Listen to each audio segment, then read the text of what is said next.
Hey, ¿qué tal? ¿Cómo están, amigos de El Búnker? Bienvenidos a un nuevo segmento de Retazos Teológicos. Estoy bien contento porque tengo aquí en línea a una persona que admiro un montón y ya tenía muchas ganas. Desde que lo conozco dije, necesito entrevistarlo, necesito que algún día él me permita exprimir lo más que pueda de una conversación con él. Y seguramente ya vieron en el título, vamos a tener una plática con César Soto. Él tiene un podcast que se llama Sobrevivir con Fe. Definitivamente te invito a escucharlo. Y pues bueno, sin más, me gustaría darte la bienvenida. César, ¿cómo estás? Hola, Rick. Yo muy feliz, contento de que podamos tener esta plática. Y sí, finalmente, bueno, hemos estado en contacto nosotros por mensajes de WhatsApp y todo. Y qué bueno que se dio finalmente este momento. Un saludo a todos los que te escuchan. Hacen bien en escuchar a este hombre de Dios. El búnker. Nah, gracias a ti, César, por aceptar. Te prometo que después te paso la ofrenda. Amén. Ok, antes que, bueno, normalmente yo he escuchado que muchos entrevistadores tienden a, pues sí, a dar una especie de speech de quién es la persona a la que están entrevistando, pero a mí me gusta más abrir el camino a que ustedes sean los que se presenten. Entonces, ¿por qué no me comentas quién es César Soto? César Soto es una persona que está en construcción. Es una persona que a veces suena muy bien y muy certero en algunas cosas, pero en el fondo es una persona que tiene muchas dudas y que está en construcción y deconstrucción de su fe todo el tiempo.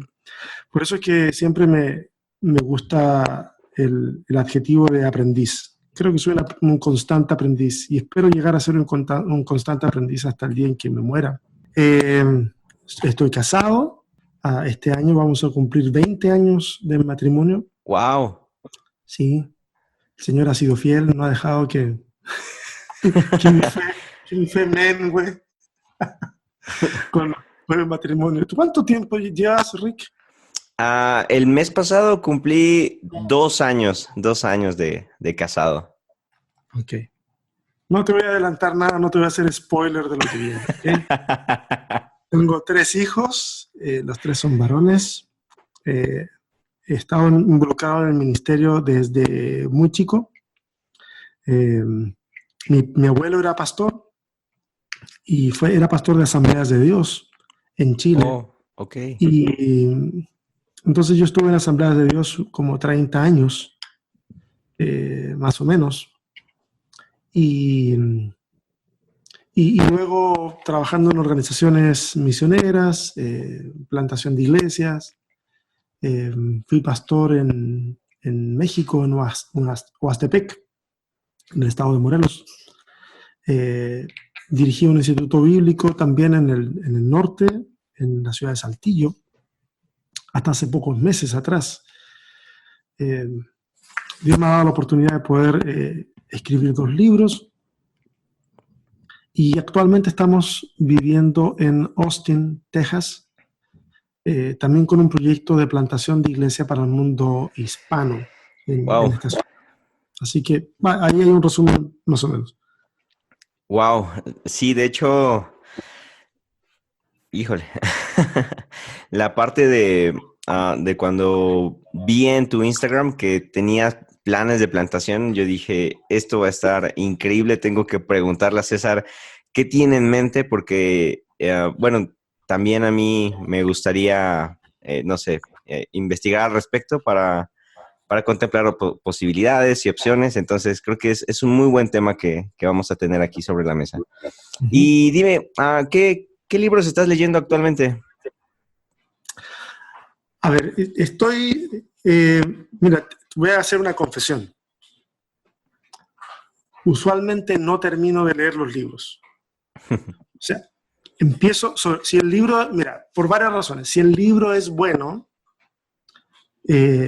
comienzo a leer algo y lo que leo comienza a resonar en mi corazón y eso me dirige a hacer otras investigaciones y hacer otras lecturas. Termino escribiendo o haciendo cosas en relación a lo que leí y usualmente no llego al final del libro. Y si el libro es malo, pues no paso de la introducción o no lo compro. Pero si llega a mis manos no paso de la intro. Y ahí tengo algunos libros que los tengo por buena educación y ya. Pero en este momento estoy dándome la tarea de poder terminar una lectura que empecé hace un tiempo atrás, que es un libro de Michael Harding que se llama La vida impulsada por Jesús. Ok. Un libro muy interesante. De verdad que es muy buen libro. Bastante académico, pero cercano al mismo tiempo. Y hay un libro en inglés de Rabbi Nahum Bar-Lev que se llama el The Liberating Path of the Hebrew Prophets. Sería como la senda liberadora de los profetas hebreos. Ok. Y es un libro que está muy interesante, destila mucho de la tradición rabínica y presenta una perspectiva del profetismo que para mí es súper saludable. Así que es un libro muy bonito. Mira, los que están viendo, o sea, los que están escuchando no van a ver, pero yo te lo voy a mostrar. Porque tú me estás viendo por la cámara. Entonces, Ok. este es el libro, por si de repente quieres echarle un vistazo por ahí. Me lo regaló mi esposa de regalo anticipado de Navidad, porque Wow. lo estaba leyendo en un preview y ya lo tengo. Esos son los dos libros que estoy leyendo en este momento. Y acá en Estados Unidos tuve la oportunidad de encontrarme con el material de un rabino que se llama Nahum Sarna. Y hay un lugar que a lo mejor si alguien vive en los Estados Unidos y no lo conoce, es un sitio en internet que se llama Thrift Books y venden libros usados. Y encontré ahí mucho material de él y lo compré y esos están ahí en la lista de espera entonces para echarle un vistazo. Pero ya le eché una ojeadita, está muy bueno.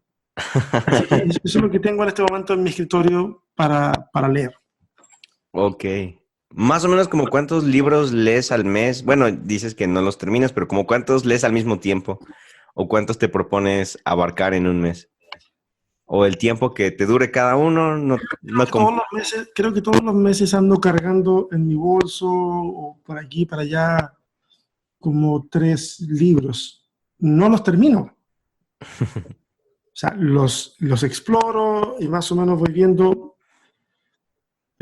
Como usualmente son libros académicos, lo que hago es que si hay contenido que el autor está enfrentando y de eso yo ya he leído y la posición a lo mejor es similar a la que yo tengo, entonces me lo salto, no lo leo y busco otras cosas. Y usualmente leo cuestiones que sean divergentes a lo que creo.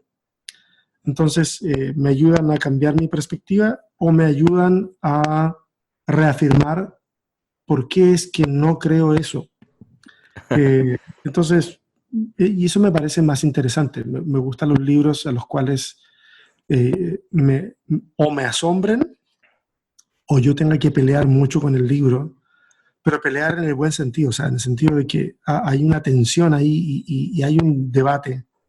No pelear en el sentido de que hay libros que yo sé por el título que ese libro me va a servir para nivelar una mesa o para encender el fuego del asado. No, que ah, ¿me entiendes? Ahí no me interesa pelear con esos libros, me interesa no tener esos libros. Pero Ya. hay otros con los que sí puedo pelear en el buen sentido, que generan en mí cuestionamientos y cosas. Eso a mí me gusta. Ok. Muy bien. Bueno, esas preguntas son como para ir entrando en materia y vamos ahora un poco más con respecto a tu Journey Fate. ¿Cómo se ha visto tu Journey Fate desde, me comentas que tu abuelo era pastor, Entonces, prácticamente toda tu niñez estuviste dentro de una iglesia. Platícame un poco de cómo ha sido tu journey faith desde niño hasta actualmente donde estás. ¿Cómo se ha visto esa evolución de tu cristianismo? Mira, claro, desde chiquito yo estuve metido en todo lo que es lo que tiene que ver con la iglesia, escuela dominical, grupo de jóvenes, grupo de alabanza, o sea, lo que te imagines que pasa en una iglesia, menos el ministerio de mujeres, ahí yo estuve metido. Eh, desde muy, muy niño. Eh, Alguien tuvo la genial idea de hacerme predicar cuando tenía 12 años, lo que me parece totalmente no aconsejable. Pero a mí me dieron la oportunidad y tengo en mi memoria la convicción de no haberla regado. No la regué, la verdad que no. Me acuerdo hasta de lo que prediqué Efesios 6, la armadura de Dios. Y bueno, entonces de siempre ahí, y cuando ya tenía cierta edad, ya a los 16 años, yo tenía la convicción de dedicarme por completo al ministerio. Pero mi familia no pensaba lo mismo porque habían visto la experiencia con mi abuelo. Mi abuelo, un hombre de una fe muy simple, muy sencilla, de un excelente corazón, y constantemente a él la gente se aprovechaba mucho, personas ajenas a la iglesia y de la iglesia también, lo estafaban, era de esos pastores muy de la vieja escuela, de los que se podían pasar caminando todo el día para ir a visitar a la gente y saber cómo estaban, llorar por ellos y eso. Entonces, ellos habían visto esa experiencia, no querían lo mismo para mí. Entonces, entré a la universidad, pero paralelamente yo ahorraba dinero para tomar clases de dos cosas. Uno, de música, y lo otro, logré entrar a un instituto bíblico en donde me dieron una beca, y de los 18 años entonces no he parado de estudiar. Eh, pero y yo te digo una cosa, a los 22 años yo era el tipo de cristiano que creía tener absolutamente todas las respuestas. No solamente eso, era bastante arrogante. Yo era capaz de desafiar a la gente a que me preguntara lo que fuera. Y yo sabía que podía tener una respuesta. De hecho, tenía respuestas. Lo que yo no sabía es que mis respuestas eran insuficientes, pero en mi contexto esas respuestas eran bien vistas. Yo estaba lleno de convicciones, eh, y de alguna manera eso alimentó mi arrogancia, y comencé a criticar el sistema en el que había crecido, basado en eso, basado en que yo ahora sé. ¿Ah? Y es por eso que los estudiantes de institutos bíblicos y seminarios, usualmente primer y segundo año, eh, hay, no todos, pero muchos cultivan una arrogancia inmensa, Ajá. porque pasan de no saber a saber un poquito, no saber un poquito menos, o sea, ni siquiera a saber, pero algo ya, y eso es suficiente. Pero cuando fue el terremoto bueno, y ahí pasaron cosas que no tienen tanta trascendencia con el Journey Faith, pero cuando fue el terremoto del 2010 en Chile, que fue un terremoto 8.9, yo estaba en una organización misionera y decidimos con mi esposa dejar la organización misionera para plantar una iglesia en una de las ciudades que había sido más devastada por el terremoto. Además, había habido un tsunami en esa ciudad, en ese pueblo. Entonces estaba el 80 y tantos por ciento del pueblo en el suelo. Había que reconstruirlo, y había gente muy dañada de, de, de, su, de su espíritu, y muy afectada por todo lo que había ocurrido. Entonces decidimos plantar una iglesia en ese lugar. Y en ese momento se vinieron unas preguntas a mi cabeza. Y una de ellas fue, bueno, ¿qué le voy a enseñar a toda esta gente que en algún momento van a llegar a la iglesia o al proyecto que estamos haciendo? Yo tenía planes y proyectos que había ido amasando durante los años, pero tenía esa pregunta, ¿qué le voy a enseñar a esta gente? Y luego la siguiente pregunta creo que fue la peor, que fue preguntarme, bueno, ¿y esto qué le voy a enseñar? ¿Lo voy a enseñar porque verdaderamente lo creo o porque me lo enseñaron a mí? Uf. Y entonces, cuando me hago esa pregunta, fue mi primera crisis de fe. porque me di cuenta que una gran cantidad de cosas las iba a enseñar simplemente porque me las habían enseñado de una forma, no porque yo hubiese en un estudio concienzudo, personal, honesto, llegado a esas conclusiones. No, simplemente las había heredado. Y entonces fue la primera deconstrucción de mi fe. Y fue súper fuerte. Fue súper fuerte porque estaba solo. Mi esposa estaba a mi lado y ella no entendía muy bien lo que me estaba pasando, porque un montón de cuestiones en mi estructura, que hasta ese momento se mostraba sólida, ya no estaban. O sea, yo no era un niño ya, tenía 30 y tantos años.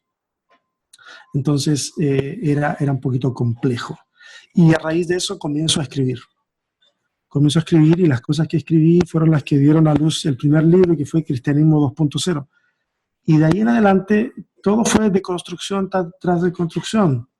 Te empiezas a topar con personas que ven las cosas de una manera distinta a ti, que dan argumentos y te dicen lee esto, lee lo otro, y comienzo a leer mil otras cosas y mi fe se sigue construyendo. Y creo, y creo que hasta el día de hoy sigo en el proceso, en un proceso de constante cuestionamiento de lo que creo. Es por eso que el podcast que yo tengo se llama Sobrevivir con Fe, porque es, es experimentar constantemente esta sensación de estar sobreviviendo y de mantener la fe y de ayudar a otros que están pasando por crisis como las que yo he pasado, a avanzar en este camino y darse cuenta que al otro lado del túnel todavía puede haber fe y todavía podemos creer, todavía el ideal del reino de los cielos lo podemos hacer presente. Entonces, más o menos así es que ha sido mi caminar en la fe hasta hoy. Híjole, la verdad es que me identifico un montonal contigo. Yo, cuando yo creo que tenía unos 22 años, igual más o menos, hace 3 años, ya voy a cumplir 26, por cierto. Qué Ah, viejo. sí. También atravesé, yo creo que por la etapa que muchos atravesamos de estar en una iglesia carismática o pentecostal, a luego empezar a leer de los reformados, de calvinistas y demás cosas así, que es el momento en el cual al menos yo me llené de mucha arrogancia también, a cuestionar, a criticar todo. Y luego cuando empecé a leer acerca de la teología liberal y demás, fue un completo caos mi cabeza y desde entonces también no he parado de construir mi fe. Entonces me identifico mucho con respecto a tu podcast. Definitivamente las personas que nos están escuchando tienen que ir a escuchar a César. A mí me ha ayudado muchísimo a encontrar como tranquilidad, como paz de saber que en medio de esas crisis de fe hay personas que han salido adelante. No todos abandonan la fe, porque es algo que últimamente, pues creo que todos hemos leído o escuchado de personas que empiezan a cuestionar su fe y terminan abandonándola. Entonces, para mí el podcast de César ha venido como a hacer algo que me ha ayudado muchísimo. Entonces, tú que nos estás escuchando, te animo, definitivamente tienes que escuchar su podcast. Y bueno, Amén. César, entonces, déjame preguntarte, ¿qué fue lo más difícil al momento de ese momento clave de deconstruir tu fe? ¿Qué fue lo más difícil que atravesaste, tanto en tu matrimonio, como pastor, como... Me imagino que ya no terminaste de plantar tu iglesia o no sé, platícame un poco al respecto de Sí, esta sí, sí, etapa. plantamos la iglesia. Lo bonito que sucedió ahí es que, mira, yo traía un montón de convicciones en mi cabeza para el tema de la plantación.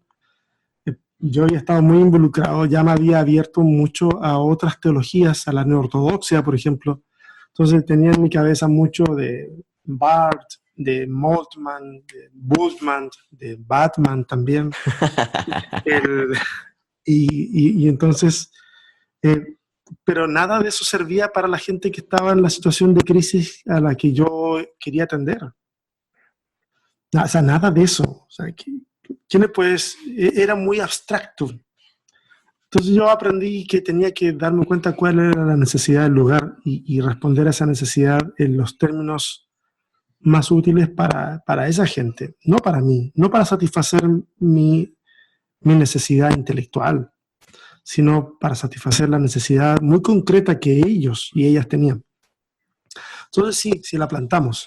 La plantamos durante 3 años, una iglesia nos apoyó para poder hacerlo. Después de 3 años eh, había mucho descontento hacia mí de parte de aquellos que me habían ayudado a plantarlo en la denominación por cuestiones que yo estaba pensando en ese momento. Entonces al momento que yo les digo, ¿saben qué? Mira, yo no quiero hacer problema.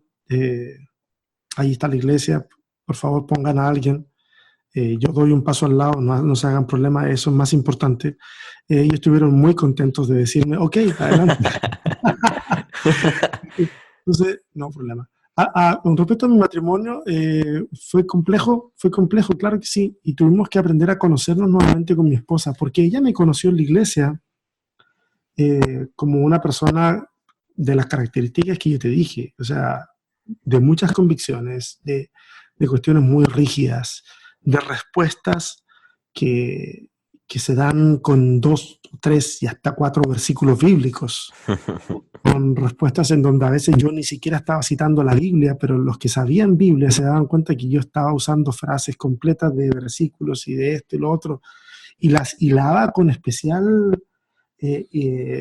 no sé si decirlo, pero sí como una especial inteligencia. La verdad que eh, yo, mi yo de ahora, habría odiado a mi yo de hace 20 años. O sea, no lo habría soportado. Pero así era yo. Eh, pero no sé qué fue lo más difícil. Creo que voy a mencionar una cosa que para mí sí fue difícil. Y era que a mí, cuando se me enseñó la Biblia, se me enseñó todo de la Biblia como si fueran realidades factuales. Las narraciones que ahí existían eran realidades factuales para mí. Por ejemplo, si el capítulo 1 de Génesis decía que Dios había creado el mundo en 7 días, pues eran 7 días. No sé, distintos eventos que yo leía habían sido tal cual como se narraban ahí. Entonces, cuando yo comienzo a conocer gente que me dice, oye, pero mira, no has pensado esto, no has pensado lo otro, no has considerado esto, y comienzan a apuntar ciertas contradicciones del texto bíblico y cosas por el estilo, es que yo me saco de onda. Eso fue para mí bastante crítico porque yo tenía 2 opciones ahí. Una, desechar el texto bíblico, desecharlo y considerarlo una mentira. O 2, darme cuenta que el idiota que había leído mal el texto bíblico durante todos esos años había sido yo. Y opté por la segunda opción. Y entonces comencé a leer el texto bíblico con otros ojos. Y comencé a escuchar ciertas voces y a darme cuenta de que en realidad si yo no me había dado cuenta de esas cosas era porque nunca había leído bien el texto bíblico. Siempre lo había leído bajo los lentes de lo que me habían enseñado. Entonces, darme cuenta de que las cuestiones que estaban en el texto bíblico no necesariamente eran realidades factuales, sino que básicamente eh, eran enseñanzas teológicas que tenían una conexión con los hechos, claro que sí, pero que el objetivo del escritor no era informarme históricamente al estilo de la historia occidental, que es muy cronológica, y que trata de ser lo más exacta posible, aunque todos sabemos de que dependiendo del prisma del historiador, una historia te puede llevar para un lado y otra historia te lleva para otro lado. Pero cuando te das cuenta de que los escritores de la Biblia, su intención no es ser minuciosos desde el punto de vista histórico, sino relevantes desde el punto de vista teológico, entonces la lectura cambia. Y creo que hacer ese switch para mí fue una de las cosas más fuertes que me tocó vivir y que hasta el día de hoy me toca vivir porque a veces me encuentro a mí mismo con resabios de la lectura vieja. Entonces tengo que volver a sentarme y decir, a ver, y leer nuevamente y entender las cosas desde otro ángulo. Por eso cuando a veces la gente me dice, oye, ¿cómo logras ver esas cosas que ese texto que yo nunca había visto? Tal? No, es que eso no es una novedad. Yo no ando en busca de la novedad, sino que es simplemente que lo volví a leer como si lo hubiese leído por primera vez, tratando de quitarme la mayor cantidad de prejuicios posibles. Cuestión difícil, pero que vale la pena hacer el intento. Ok, híjole. Ah, mm, yo creo que el tema de separarnos, bueno, no separarnos, creo que más bien cuando decidimos cuestionar la Biblia y la dejamos de ver como de esa manera tradicional de sola escritura, creo que ahí es en donde muchos chocamos en nuestra fe. Y incluso, no sé, yo he conocido muchas personas, yo creo que también me incluyo entre ellas, que cuando se trata de la Biblia éramos feroces en defenderla, sí, en poder, como tú comentas, ¿no? Defenderla con mismos versículos, lo cual pues puede ser incluso hasta absurdo. Pero luego irla desnudando y que nos vaya desnudando a nosotros es como que cuando te das cuenta de que todo lo que he creído creo que entonces no está bien. Y sí, sí es un momento bastante difícil. Y sabes que el asunto extraño es que a veces se trata de llegar a conclusiones muy similares a las que tú tenías antes, pero llegas por otro camino, Sí. ¿entiendes? Llegas por otro camino. Y alguien muy pragmático pudiera decir, bueno, entonces no tiene sentido. Si llegaste al mismo lugar, ¿cuál es el sentido de darte toda esa vuelta? Lo que pasa es de que en esa vuelta que uno se da, uno aprende.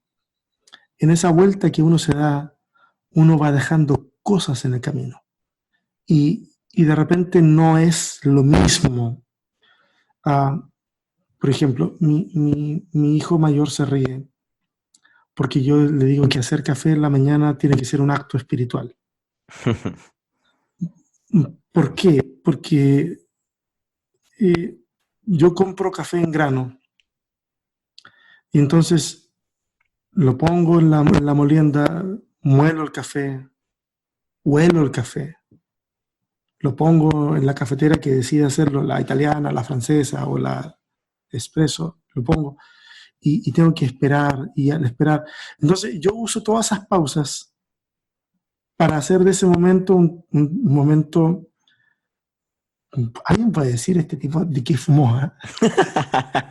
Y yo hago de ese momento un momento espiritualmente más relevante. Eh, no sé si me explico. Alguien pudiera decir, a mí me gusta hacer el café y en grano porque es fresco y eso.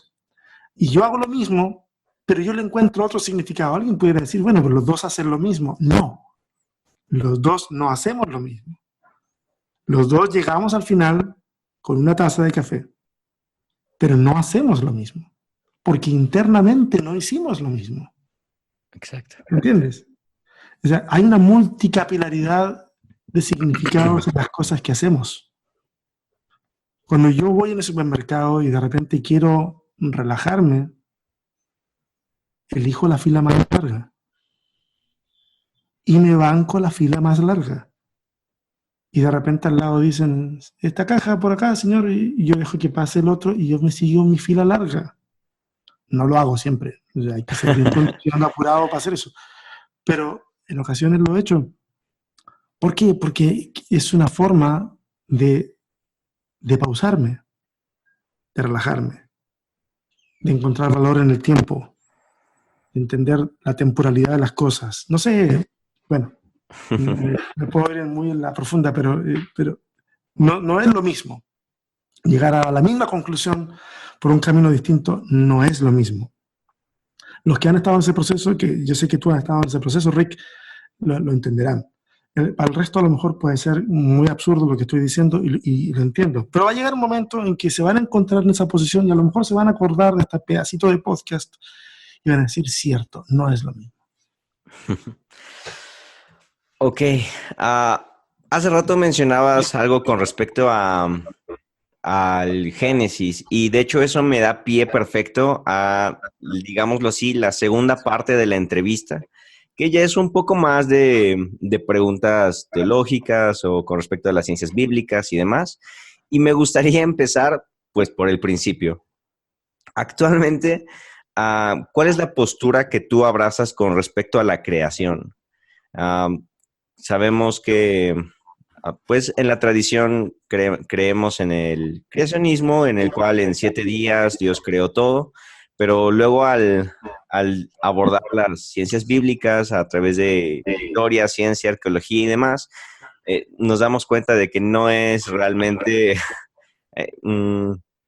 ¿cuál sería la palabra? Factible, pues abordarlo de esta forma. Entonces, pues bueno, ahí nacen un montón de teorías, incluso pues la del Big Bang, que es la que más se puede, pues sí, abrazar científicamente.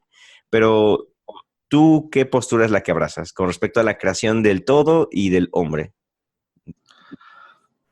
Hay algo curioso con respecto al Big Bang. El Big Bang surge como una teoría creacionista. Es un monje católico el que la propone y en su momento la ciencia se ríe de ella, eh, porque era una forma de encontrarle el principio a todas las cosas. Eh, yo pienso que yo soy creacionista, pero no como la gente cree. Soy creacionista ¿en qué sentido? Yo creo que Dios creó todo, pero no creo que lo haya creado de la forma en que el texto bíblico nos lo dice. Básicamente porque el texto bíblico no pretende decirnos cómo Dios crea. El texto bíblico tiene otros objetivos teológicos en los dos relatos de la creación, porque en el Génesis hay dos relatos de la creación, uno más distinto del otro, o sea, contradictorios podríamos llamarlos, si nos quedamos en la primera capilaridad de darnos cuenta de que hay dos relatos, y son una contradicción. Sí, pero no, la cosa es que hay que ver la intención del autor para un capítulo y para el otro, y hay que ver la variante de las fuentes que confluyen en ese mismo texto. Bueno, son otros detalles de ciencias bíblicas por lo demás. Pero cuando tú vas al capítulo 1 de Génesis, el capítulo 1 de Génesis, lo he dicho en muchas ocasiones, es un poema. Capítulo 1 de Génesis es un poema hasta el versículo 4 del capítulo 2. Es un poema. Alguien puede decir, bueno, tú lo consideras un poema. Y yo le respondo, no. O sea, tú cuando ves un perro, tú dices, es un perro. Y alguien dice, no, tú lo consideras un perro, a lo mejor es un gato. No, es un perro. Porque tiene características de perro. Porque dice, wow, es un perro. Y cuando vas al capítulo 1 de Génesis, no hay lugar a decir, no, es narrativa. No, es poema. Lo que pasa es que nosotros no lo alcanzamos a ver porque siempre lo hemos leído como si fuera narrativa. Pero es poema.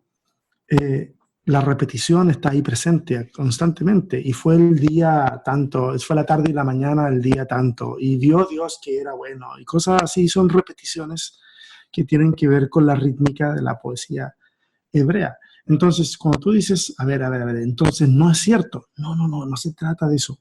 Cuando uno de repente le dice a la gente que ahí hay un lenguaje poético, que ahí hay una metáfora, la gente piensa de que uno está diciendo que es mentira. Y no es eso. Cuando uno,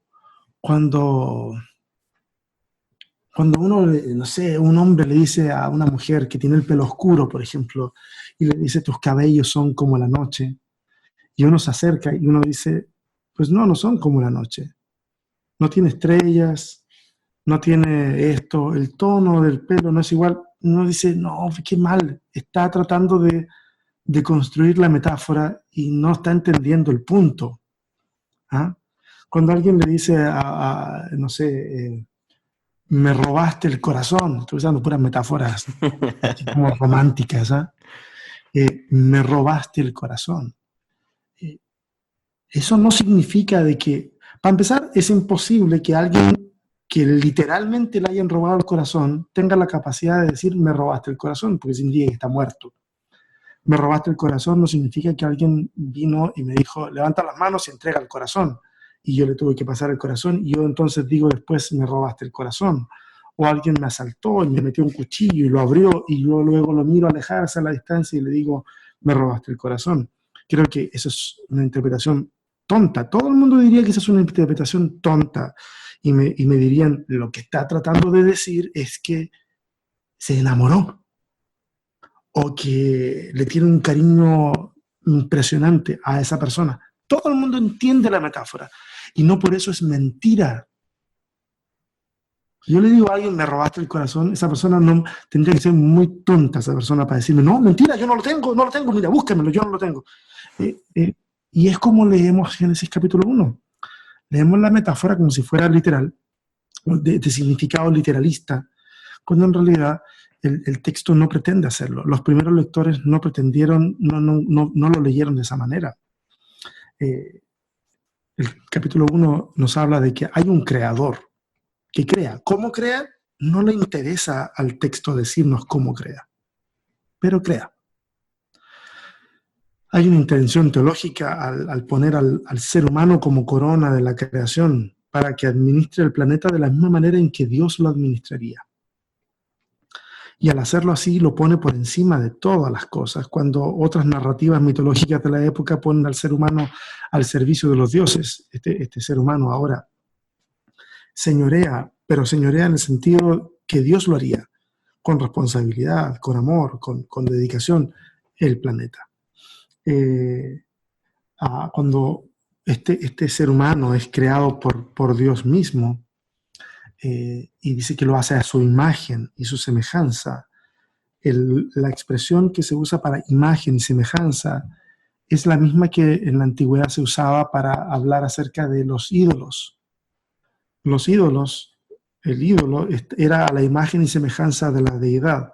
Nadie creía que el ídolo, que el pedazo de madera, del pedazo de piedra o lo que fuera, era el Dios. No, eso estaba a la imagen y semejanza de ese Dios, pero era a través de esa imagen que se suponía que ese Dios obraba.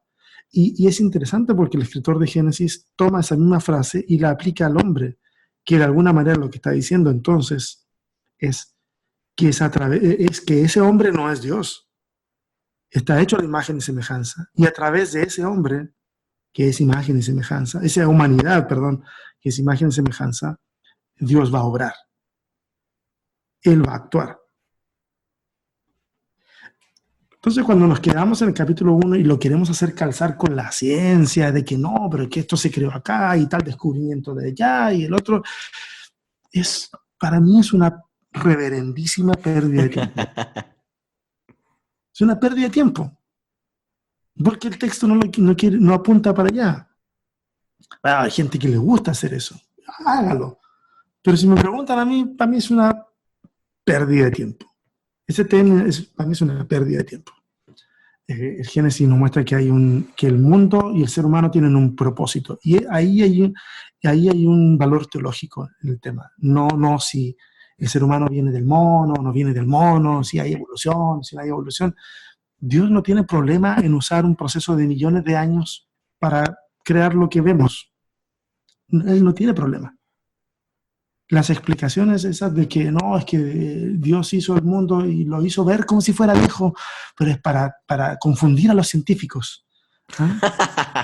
¿Sí? Entonces, el petróleo sí se forma por millones de años, de esto, del otro. No, Dios lo puso ahí, pero lo hace ver como viejo para que los científicos se cabeceen. Es como muy ingenua esa explicación. Perdónenme si ofendo a alguien al decir esto, pero no, es muy ingenuo eso. Salud. Salud. Aunque la gente no me ve, pero yo estoy tomando mate. Entonces, no sé si respondo la pregunta o no, pero yo soy un creacionista en el único sentido de que creo de que Dios creó todas las cosas. pero no como la gente se imagina que yo creo eso. Claro. Ok, y vamos a la siguiente parte pues sí, al siguiente paso. Y con respecto a cómo entra el pecado en el hombre, ¿cómo es que entra el pecado en la tierra? ¿Cuál de las muchas posturas es la que tú abrazas? Eh, Creo que el relato de Génesis capítulo 3 es un relato mitológico. Ya ahí perdimos la mitad de los auditores que estaban escuchando. Fueron a otro lado. Salud por Se eso fueron al también. canal de MacArthur ahora. Eh,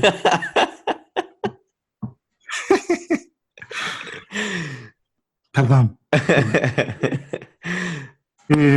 Capítulo 1 al 11 de Génesis son relatos mitológicos. Que, insisto, no significa que el relato mitológico cabe dentro de unas subcategorías lingüísticas o literarias, que no está significando que sea mentira. Insisto, hoy día nosotros usamos la palabra mito como si fuera sinónimo de mentira. No significa que sea mentira, significa que lo que está tratando de decir va más allá, es más profundo. Entonces el relato de la creación es un relato que está hermosamente adornado para comunicar ciertas cosas. Algunas de las cosas que quiere comunicar es que, fíjate que, a ver, déjame ponerme cómodo. Fíjate que el relato es, mira, señor, ok, voy para allá. Capítulo 1 dice que Dios crea todo, el universo, todo.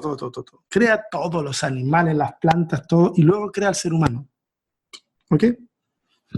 Capítulo 2 nos dice que Dios crea todo. El cielo, la tierra, pero no crea árboles. No crea nada. Luego Dios toma barro y crea al hombre. Antes de todo lo demás. Y crea al hombre. Sopla aliento de vida. Y Dios va y planta un huerto. Síganme la lectura. Y planta un huerto. Y luego pone al hombre en el huerto. Para que lo cuide. Y luego Dios dice, mira, vamos, está solito este hombre, así que vamos a crear animales. Para que no esté solo. Entonces crea animales.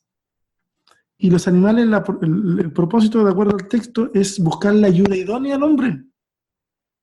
Entonces llega el mono, que no se llama mono, porque entonces Adán le dice, bueno, estás muy chido tú y todo, caminas en dos patas, pero estás bien feo, estás bien peludo, fuera. Pero te vas a llamar mono, porque pareces mono. Y luego pasan otros animales y le ponen nombre a todos los animales. ¿Ah?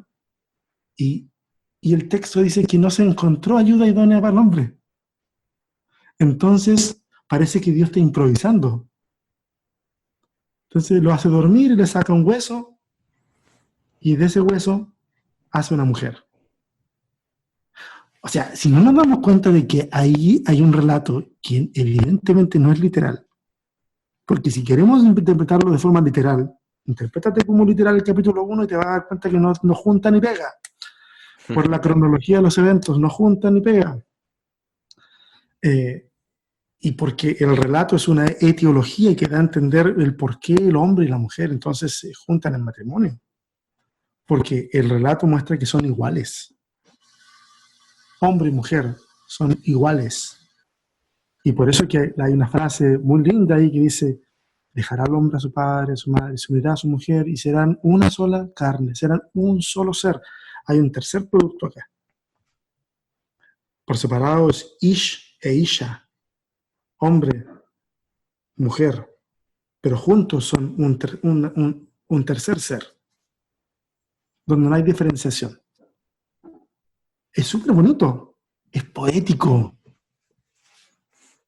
¿Me entiendes? Sí, sí, sí. Luego, esta mujer, en el relato, esta mujer va y aparece el relato de la serpiente que habla. lo que da a darle vuelta a la gente de que en ese tiempo la serpiente hablaba, que en ese tiempo la serpiente tenía patas, porque después de eso es que se arrastra. No, tú estás explicando con un evento cosas que tú ves hoy día.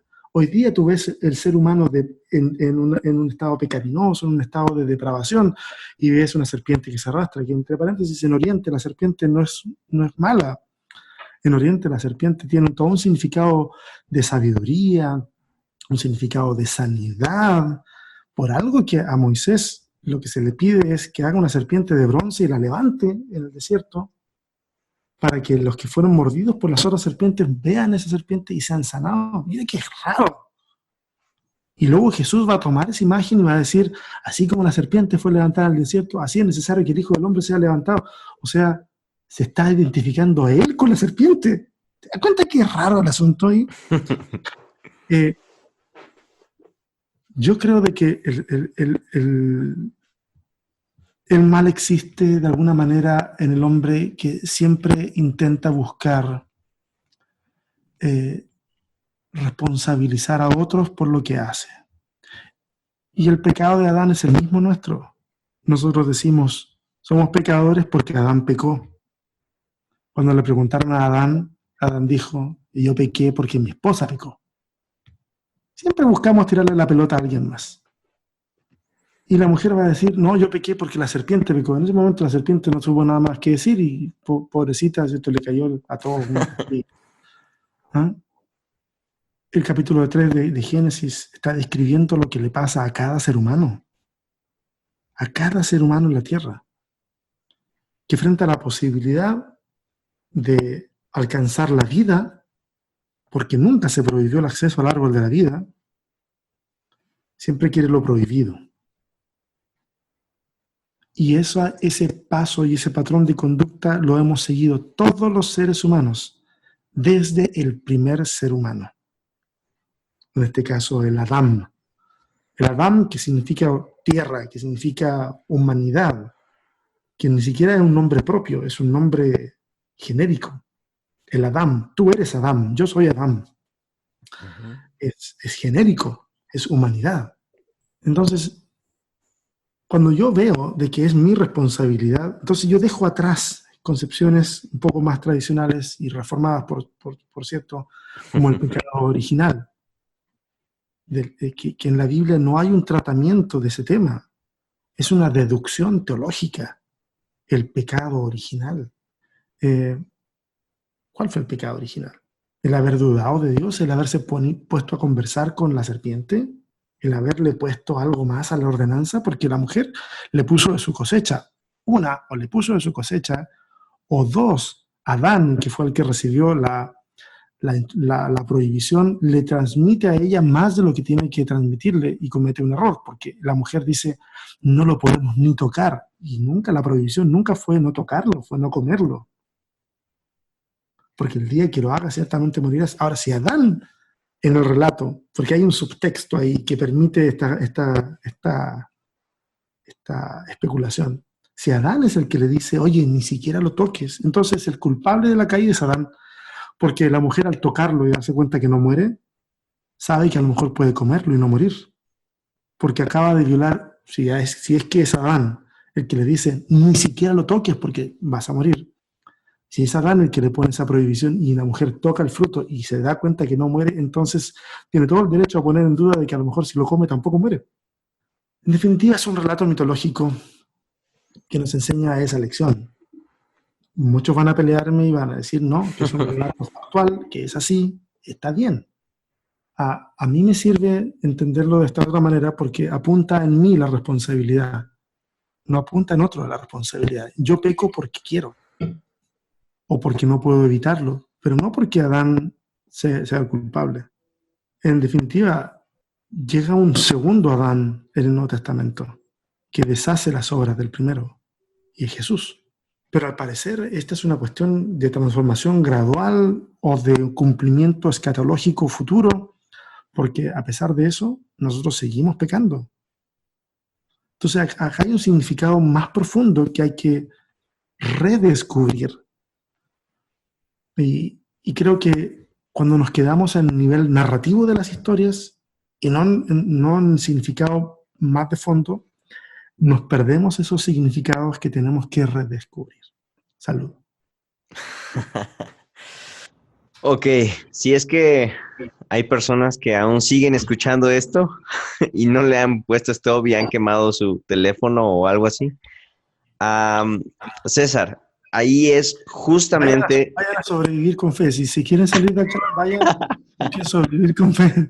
Para que, para que, para que el coágulo que está moviéndose en el cerebro ya le termine por dar la trombosis que le tiene que dar. Ok, César, y ahí entramos precisamente y quedó perfecto para dar pie a la siguiente pregunta. Entonces, si vemos la salvación, bueno, no sé ni por dónde empezar, es que hay tantos temas en el aire que dejaste que quisiera abarcarlos todos.